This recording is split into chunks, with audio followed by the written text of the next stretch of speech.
we're privileged to have our CEO now, Dr. Don Perlgut, who will introduce the discussion, and he's going to be followed by Angelopoulos and Rae Jamieson from the Jesuit Social Services, which is a Victorian Reconnect Program provider. They've been delivering the program for more than 5 years and will discuss how it works in practice on the ground. Next to speak will be Nicole Battle, who is the CEO of Neighbourhood Houses Victoria and the President of Australian Neighbourhood House and Centres Association. Nicole will be followed by Kylie Ferguson, CEO of Community Centres South Australia, to give the South Australian perspective. And finally, we'll hear from Liz Jones, Director of Partnerships and Growth, Good Things Foundation Australia, who will discuss how we can achieve digital access and inclusion for disadvantaged adult learners. And first, I'd like to turn to Don. Thank you very much, Freya. And we have a great set of panelists here who are going to discuss the importance of and the techniques for conducting outreach and re-engaging disaffected learners who have left training because of COVID-19 concerns. The Victorian Reconnect Program is a very strong model, not only in the state, but nationally. ACE providers overperform in reaching disadvantaged groups, but have experienced a significant drop amongst these students throughout the pandemic. The lack of ACE engagement in VET has been most acute with Indigenous, that's First Nations learners, people with a disability, migrants, refugees, and people from non-English speaking backgrounds, and people from lower socioeconomic backgrounds generally. Many members of these groups have also been left behind during the pandemic, and they're often lagging in vaccination rates. We can overcome these barriers only through active support for the learners reaching out. Now, recent data from the NCVR, that's the National Center for Vocational Education Research, confirms that ACE providers, called Learn Locals in Victoria, excel at lifting unemployed learners into employment and the greatest increase of any VET provider type. I'm pleased that the last week's Commonwealth budget took some first steps to provide national student support programs, focused particularly on young people through an apprenticeship in training support program and what is now called the Reboot program, which specifically identifies working with not-for-profit organizations. And we're really thrilled to see that not-for-profit organizations have been specified in that to build resilience and encourage young people who are facing disadvantage. It's essential that we understand what the learner barriers are and what the best models are, not only for young people, but for older learners as well. This panel is intended to start that national discussion. Thank you. What an opener. Panelists, here we go. So in the first instance, I'd like to invite Angela and Rae just to comment on their experiences of operating the Reconnect program on the ground. Could you reflect on what that looks like in the field? Hello, everybody, and thank you for this wonderful opportunity. So we're delighted to share our thoughts and experience of the Reconnect program with you. We have been part of the Reconnect program since 2016, assisting over 700 participants to date. The program has evolved and developed through consultation with providers and the Department of Education and Training to meet the needs of our most vulnerable and disadvantaged high needs learners in the community and throughout Victoria. The program thrives, on the ability to develop and upskill participants, helps to address the needs of disadvantaged learners with low levels of education attainment and significant barriers to employment by helping to break the cycle of disadvantage through improving access and increasing choice in pathways. So why has the Reconnect program proven to be a great model? It's personalised and holistic service that is participant-centred. Participants are able to receive the necessary supports, build their confidence through engagement to undertake education and training or employment. Our outreach enables our pathway support workers to get together with participants at a preferred location where they feel safe, respected and comfortable. It's highly important in building the rapport and instilling confidence in participants to engage with the pathway support workers. And the collaborative approach provides participants with the wraparound supports they need to help link them with services to address barriers that may be preventing them from being able to engage in education and training and or employment. For example, could be alcohol and substance abuse or misuse, homelessness, justice involvement, low levels of language, literacy and numeracy, financial issues, mental health and physical, to name a few. So our pathway support workers are an important part of this model. Their diverse range of skills and good knowledge of education options and strong links to the local community and services is very important here.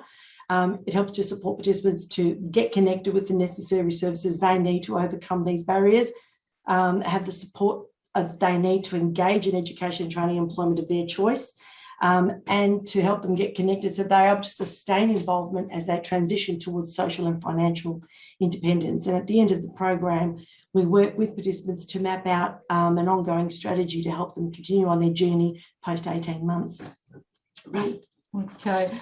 We see that the Reconnect program has the potential to be a part of an Australia-wide solution to the provision of a tailored approach to meet the needs of our highly disadvantaged learners and move towards an improvement in self-esteem and confidence and enable them to engage in individualised appropriate learning from foundation skills through to specific vocational skills, as they have identified by working with their pathway support workers that what their chosen pathway should be.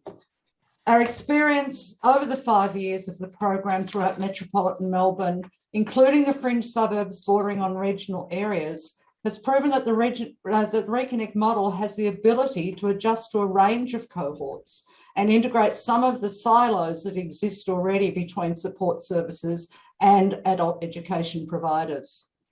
This model should also play an integral part in the broader solution, as referred to by Fiona Nash earlier today, for both regional, rural and remote communities. We would thoroughly endorse the Reconnect program as to be considered as a broader Australia-wide program. So you found it a really useful and well-targeted program. Absolutely. Yeah. Turning to Nicole Battle, what are your experiences of connecting with vulnerable communities? What works, and hearing on the Reconnect program, any reflections you have there? Yeah, absolutely. Good morning, everyone. I'm Nicole Battle and I'm the CEO of Neighbourhood Houses Victoria, and I'm also the chairperson of the National Peak for Neighbourhood Houses across Australia. As we heard from Jane, there are currently 34 Reconnect providers, 8 of which in Victoria are neighbourhood houses where they hold that primary contract. But we've also got neighbourhood houses, other neighbourhood houses that are involved in some of the other sort of partnership approaches to deliver the Reconnect program. From my perspective, and I know that I'm talking about neighbourhood houses, so I feel just the need to give some context, knowing that not everybody is within Victoria. But neighbourhood houses, also known as community centres in other states or resource centres, we've got 1,000 of them across the country, which just by way of interest is more than McDonald's. It's also more than Coles. So we've got this amazing footprint. And why there's such a great synergy with neighbourhood houses and something like Reconnect is that neighbourhood houses, they're where silos go to die. Neighbourhood houses are these amazing connection points that bring together a whole lot of sort of services and professionals under the one roof. And they also play a really important role in connecting people and groups to community more broadly. So I think the thing that neighbourhood houses really bring to this program is the wraparound stuff that we heard get spoken about. We're very good at the wraparound. We see people holistically. Neighbourhood houses, they really get to know the people as people, really understand what motivates them, really understand what their needs are, what their barriers are.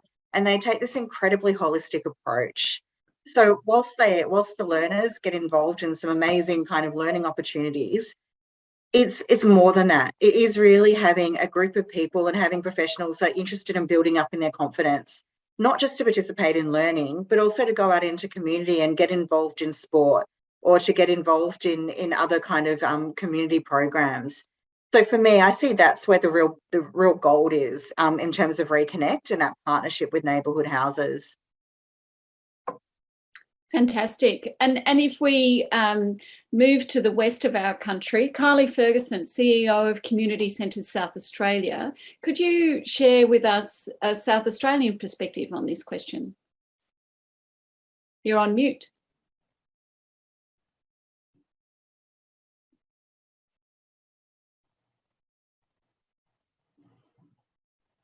Bev. Right. Hello, everyone. Not as far west sometimes as I'd like to be. The state of WA looks absolutely beautiful this time of year, but kind of western down a little bit. Hello, everyone, and hello, Nicole, my colleague across in Victoria. Look, community centres and neighbourhood houses across the country, as Nicole has so eloquently put it, really are, I would say, kind of the jewels in this space. South Australia's journey has been a little different. I actually, when I was penning some notes, I wrote South Australia's ACE journey from diamond to amber, but in our community centres, one can never knock the dazzle out of the diamond. We were in the past always really, I suppose, renowned for being the diamonds in the ACE sector. All of adult community education was in fact delivered out of community centres and neighbourhood houses, because it was recognised that they were the safe, inclusive and non-stigmatised places that did provide that wraparound support, which often is really challenging in larger, sometimes less agile organisations, bigger organisations that just aren't able to, by virtue of their size and their bureaucracy sometimes, to be and really understand local community need. And that's where our sector shines, and it's why we see such exemplary results that Desh and Jane have just spoken to. In South Australia, for many, many years, ACE was delivered out of centres almost in its entirety. Around 4 years ago, we did have a change of government, and that saw the sector being funded in a different way, which wasn't so much focusing on ACE to deliver outcomes around confidence and self-esteem and agency and pathways to employment and training, but other things. It was really, really focused and reined in on necessitating outcomes that were primarily around employment and training. Now, what that's done in this state, of course, is see many community centres across our state say, you know what, we're not in the business of just providing employment outcomes. We're actually in the business of providing that deeper wraparound support, that person-centred support, connecting up our learners with the broader structural supports in their community, with other programs, cooking for divorced men, for example, or financial literacy for survivors of domestic violence, for example. So a learner comes into an ACE environment, but is connected up with many, many other supports. So in our state, we did start to see many centres bow out of this space. They were deeply concerned that they couldn't meet the objectives, the funding objectives, that they weren't specialists in clever marketing, in the very comprehensive reporting required. And us as the peak body, I suppose, was very concerned about this. So we actually put forward a new model to our state government, which now I've seen and understand a little bit more about the program Jane and Victoria and Desh you've spoken to. I think that's kind of a much bigger program of what we in SA, community centres SA are actually running. So I can't wait to understand more about Re-engage. But in effect, what we said to the state government is, look, we know that centres need to be in this space and continue to be. We also know centres are finding it very, very difficult to meet the employment and training outcomes when you're dealing with very vulnerable people. So the funding in part now comes to us as the peak. We have put an enormous effort into, I guess, place-based marketing. So we have hundreds and hundreds of posts all around South Australia that are targeted for different communities around what training is being provided in that area. And we fund the community centres to deliver the training, but we do all of the marketing, all of the project management. We take the risk for achieving the student outcomes. We develop the partnerships with employers, with RTOs. We have become very clever in our social media. We had 1 million engagements over the last 8 months. That's not 1 million outcomes, but 1 million engagements. And we're on our way to achieving 500 learner outcomes in about 9 months. So that's with a bunch of centres that we fund to deliver the training, but we kind of do everything else, if you like, including the development of about 30 courses that we're now digitising as well, so that we can offer them as blended learning on our community learning online hub. So it's very much a collaboration between centres and the peak. to achieve some great outcomes that the state government seek at the moment. But of course, we've just had a new state government in South Australia, so I'm very interested and keen to work with this new state government, and very hopeful that we will be able to really get back on the agenda the supporting of around about 6,000 vulnerable learners that we saw in about 3 years ago come through the system, but we're not seeing now because of the different funding approach. So, hats off to our sector. It's amazing in what it achieves and the deep impact that we see at the community level, alongside the other kinds of outcomes that, our colleagues in RTOs and other orgs are also able to achieve, but often with not the same agility that we are able to, really do and achieve in local community place-based orgs. Sounds like you're going to have some productive conversations with the Minister and also with Desh and Jane. Yep, can't wait. Jane and Desh and Nicole, and of course our Minister here in SA, bring it on. I'd like now to turn to Liz Jones. Liz is the Director of Partnerships and Growth, Good Things Foundation Australia, and she's going to be discussing how we can achieve digital access and inclusion for disadvantaged adults. Freya a bit there. Can everyone hear me? Yeah, great. Thank you, Freya, and thanks everyone for having me on board here. And look, I can certainly talk a bit about what we're doing at Good Things Foundation and through our community partners. Certainly I don't have all the answers in terms of digital inclusion, but it's something that certainly we're very, very focused on at Good Things Foundation. And look, essentially our remit is, our vision is a world where everyone can benefit from digital. So we're very pro-digital, but also recognise that there's a lot of people that are missing out at the moment in terms of digital access or affordability of access, and also the skills and confidence to be able to safely participate in our digital world, which is increasingly digital, and really risking those that are already disadvantaged from becoming even further disadvantaged.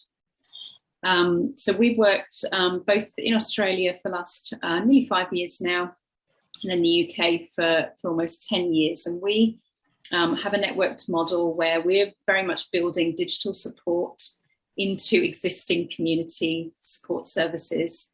So making sure then that there's local support available for digital skills, but at scale, kind of on a national basis.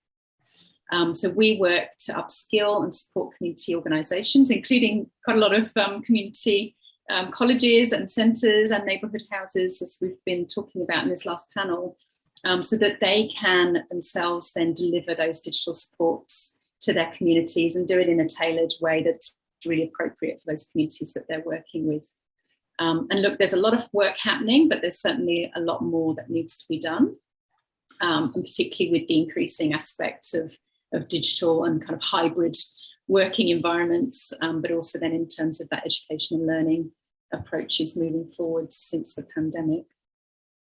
For those that aren't maybe as familiar with digital inclusion itself, there's three main factors to influencing a person's ability to really participate fully in a digital world. So there's the access to the actual digital devices and a reliable internet connection. There's then the ability to use those skills, and then the affordability as well to maintain that and to maintain a device and also maintain a decent enough bandwidth of internet data. So really, increasingly those learners need that digital support to be able to complete and to maximise their learning outcomes, particularly within that education space. So the barriers may be in accessing the devices, but it may also be in terms of accessing that or that affordability aspect as well, and then having that skills and confidence to be able to use it safely, which is something really important. And you need to really have all of those three aspects in place to be digitally included. And there's figures from fairly recently from last year from the Australian Digital Inclusion Index, which is that 1 in 4 Australians are considered digitally excluded, 1 in 4. And 1 in 10 people are highly excluded. So that really indicates the extent of the issue. And that's increased, or sort of still, despite the increases in digital use as well since the pandemic, And also those people that are already disadvantaged in a lot of other ways socially, that they are most at risk of digital exclusion as well. So further compounding that disadvantage. So it's people that are over the age of 65, people with disabilities, people living in rural and remote areas, new migrants and refugees, people living on low income, First Nations people, and women particularly are at higher risk of digital exclusion themselves. The other aspect is there's kind of a limited users, so it's not just black and white in terms of if someone has internet access or not, or digital use or not. It's limited users may have a mobile only use, but it's very much limited by not those broader skills often required for participation fully in sort of social aspects now, either government services or in terms of education and the workplace as well. Now, also then a lot of what we work with, so we work with a lot of partners nationally. So we, as I said, a networked community-led approach. So we work with about 3,500 community organisations nationally, and we provide grants, support in terms of resources and kind of skill shares opportunities and training for them to be able to then deliver those digital skills as well. So we've trained up about 14,000 digital mentors across the country that are embedded then within those community organisations. And we deliver programs like you may have heard of Be Connected. So that's a digital skills or essential digital skills training for the over 50s. And that's in partnership with the eSafety Commission and funded through the Department of Social Services. And that program has engaged now over 1 million people in the last 4 years for them to gain digital skills and support there. And so it's been hugely successful.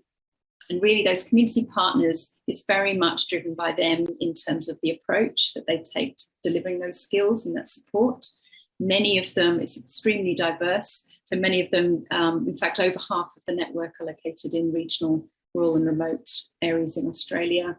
Many of them supporting cold communities and people with disabilities as well. So we're trying to get really, really good kind of breadth of support as well. So there's some extraordinary insights there. Absolutely. So I think I must be out of time, am I? Yes. Banging right up against it. Okay, that's fine. So just to say, that there is support available in the community, and it's very important that kind of systematic kind of community-led approach continues to be supported. It's those people that are working with those vulnerable groups and really know how to tailor that support. So we wholeheartedly support that. Thank you very much. Don, I'd like to hand back to you in the first instance, just to perhaps share your reflections on the like sort of Olympian range of conversation we've just had over the last few minutes. Could you share your thoughts, please? Okay, Freya, thanks very much on that. I suppose I want to say is that what a lot of this has really arisen because in the very early months, 2 months of this year, January and February, we were getting increasing messages from almost all of our members from Community Colleges Australia that they were having tremendous difficulty in engaging their students, even worse than 2021 and worse than 2020. And it was also happening at the very beginning, the Omicron wave, at the very beginning of the calendar academic year, which meant it was going to be very, very difficult to engage, especially the vulnerable and disadvantaged groups. So we then started looking at that. And one thing I didn't mention is that, of course, the Victorian Reconnect program is not the only model of outreach that's existed. TAFE New South Wales has once upon a time had a great outreach model, which has almost disappeared, and the reasons behind that are sort of long and complex. But the Reconnect program is an active one, been operating for now, I think it's more than approaching 6 years' time. So this is the one, and why we really sort of asked Jane and Desh to highlight that. And it would be very useful to just, I would say, we're getting close to end of time, but I would say ask Jane and Desh to reflect on what is the most powerful element of the Reconnect program. What has worked best? If you were to say, what is the one thing that really makes the difference in what you've been doing, what would you say? Well, I'll hand to Desh to answer that shortly, because he's much more, has his hands on all of the levers, and Desh and his team have worked extensively in the last couple of years to really redesign and refresh the program to make it as effective as it is. But I just wanted to share a reflection that it's wonderful to hear from the types of partners who we work with. I think the comment was made about, how the common themes were around place-based, tailored, agile, personalised things, all of which you might say a great big government department is not. So we are really so very reliant on the 34 providers who work right across Victoria to ensure that Reconnect is delivered, and that I think is the key to its effectiveness, is delivered in that very learner-centric, tailored, connected way. And I liked Nicole's comment about, you have to bust the silos, and I think Reconnect is proof of that. You've got to find that first spark to connect with an individual, because often they're not connected, and then you've got to sort of keep wrapping everything that they need around there, but around them. But Desh, I'll hand to you for that comment about, what's the real magic part of Reconnect. Thank you, and thanks for the question, Don. I guess to us, Reconnect wasn't always as successful as it is right now. And so we go back, before COVID, a year before, we really had to think about how do we actually deliver the impact to the participants, especially when we are working with significantly vulnerable people facing significant barriers. And the first thing we had to put in place, it sounds, a very simple matter, is to put the participant at the forefront, instead of building programs that are, supporting financial years and not understanding the participant journey. So we really need to understand the participant journey is not a linear one. And so we need to develop a system where people can come and go and be better supported in their journey not to fall off the cracks. So if we are breaking the cycle of disadvantage, there isn't really a simple rule that can be applied, but is to really understand the nature of the individual. And so that means we can obviously understand the individual need, but then we also have to enable the provider to be able to be flexible. So you move away from a contract management kind of context and develop a relationship management in an outcome driven manner. So I think that has really been the strength. And the other part is the collaboration on the ground. So if you look at Jane's explanation around the mitigation of social, economic and system pressures, the Department of Education and Training, especially in the post-compulsory school age, cannot do that on their own. And Nicole has spoken quite a bit about, the neighbourhood house, the context. So for us, we are working with those people who understand the participant journey a lot better and can kind of substantiate and support the wraparound supports. We cannot provide an educational outcome or vocational education training outcome without mitigating that.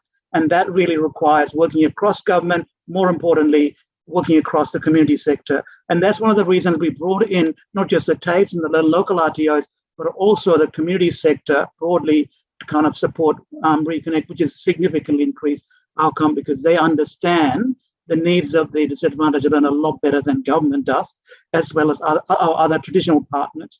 So to work all of us together has been really great. And finally, is a place-based approach. So taking the training locally to the 79 LGAs. Of course, we still have to work the footprint. It's a big state, not big as New South Wales and others, but we still need to work on that a lot better. But the place-based approach, of a localized approach on the ground, is significantly helpful in turning things around for us. Yes, those are very wise words. And I just want to say, I'm going to take those words, participant journey, and put them over my desk from now on. Freya, sorry for interrupting.